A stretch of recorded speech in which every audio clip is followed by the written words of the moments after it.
The hype for Louisville football was already growing after a 2-0 start, but now it's about to get a whole lot bigger. Earlier today, it became official. ESPN College Game Day is returning to the University of Louisville. The whole crew, including former U of L head coach Lee Corso, will be on hand for Saturday's showdown between undefeated Louisville and undefeated Clemson. The last time they were all there was just last season when Lamar Jackson exploded for big numbers against then #2 Florida State in a huge Louisville win. Kickoff for Saturday's game is now set for shortly after 8 o'clock.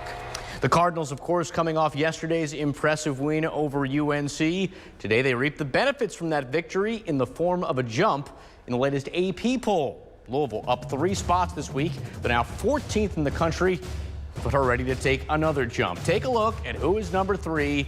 Yeah, that would be Clemson. The Tigers holding steady in that spot after the win yesterday over Auburn.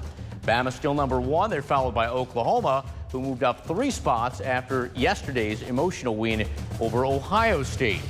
Back to Louisville for a moment. The Cards certainly look like they're coming into form at exactly the right time. Tom Lane and Eric Crawford have more on some of the improvements they've made after an uneven performance in Week 1. Yeah, let the hype begin. Meanwhile, for Kentucky fans, let the armchair quarterbacking begin. A lot of people wondering how UK was involved in another too close for comfort game with Eastern Kentucky of the FCS. John Lewis trying to make sense of it. Yeah, but they're still going to have to play a lot better. Well, straight ahead, it is Week 1 of the NFL season. By the looks of things, it could be a long year for the Bengals. What went wrong against Baltimore next?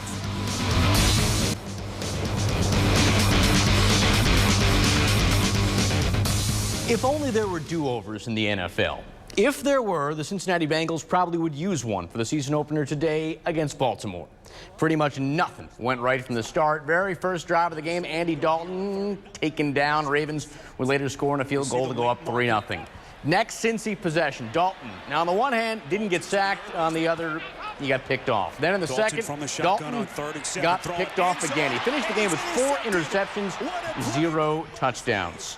Baltimore, meanwhile, got much better production from Joe Flacco. A bit later, he finds Jeremy Maclin for a 48-yard touchdown. Baltimore would lead 17-0 at the half. Second half, it was 20-0. Are we surprised that Dalton gets in trouble again? He tries to make something happen here, but, well, that's not making anything happen. At least I'm not the only one saying, what was that? Bengals would lose 20-0. Dalton, he's trying to put this one behind him. I mean, we've got 15 more games. You know, this one game's not going to determine what happens in the season, but we can't let it determine what happens in the season. For us, we have to come out and if we can get a win on Thursday night, then we're not talking about this one anymore. Yeah, Bengals got to bounce back quick. They play Houston again on Thursday. Meanwhile, things did not go much better for the Colts in their opener against the Rams. Indy did not have Andrew Luck for this one, and it's safe to say the man was needed. Colts forced to go with Scott Tolzien as Luck recovers from off-season shoulder surgery. Things didn't get off to a good start for him on the road. First quarter, throws a perfect pass to Tremaine Johnson. Problem is, Johnson's on the other team. It's a pick-6. Rams up 10-0. Second quarter, they are piling it on. Todd Gurley from 5 yards out. That's a touchdown. Colts trailed 27-3 at the break. Third quarter. Here comes the comeback. Here comes Tolzien. Oh, wait a minute. Wrong guy again. LaMarcus Joyner takes it back 29 yards for the score. Rams make it look easy. They win 46-9. Afterwards, Indy coach Chuck Pagano took the blame.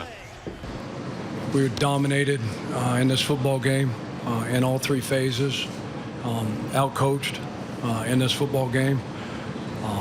It's my responsibility, and it falls on me. Gano not all that happy. His team back to it next Sunday against Arizona in the home opener. Well, switching to tennis now for the finals of the U.S. Open. Rafael Nadal taking on Kevin Anderson, and for Nadal, this was a piece of cake. Tournament top seed to win it easily in straight sets. Nadal wins his 2nd Grand Slam event this year. That's now 16 for his career, and that is his 3rd U.S. Open championship. Finally, as we know, not a lot has gone right for the Reds this year. But today, they caught an unlikely break, and they can thank Irving Berlin for it. Now, who is Irving Berlin, you ask? Well, he's the composer of God Bless America, and if it wasn't for his song coming on during the 7th inning stretch, there's a good chance Brian Price would have gotten ejected. He was in a heated discussion here, but stopped mid-sentence to honor America, and God bless him for it because it got him from getting ejected. The Reds in this one would go on to beat the Mets 10-5. Big day of press conferences coming up tomorrow right here in Kentucky. Of course, in Lexington, Mark Stoops will speak at noon. Bobby Petrino will speak at 1:30. You can watch both press conferences easily by going to WDRB.com. I'm Mike Lissette. Have a great night.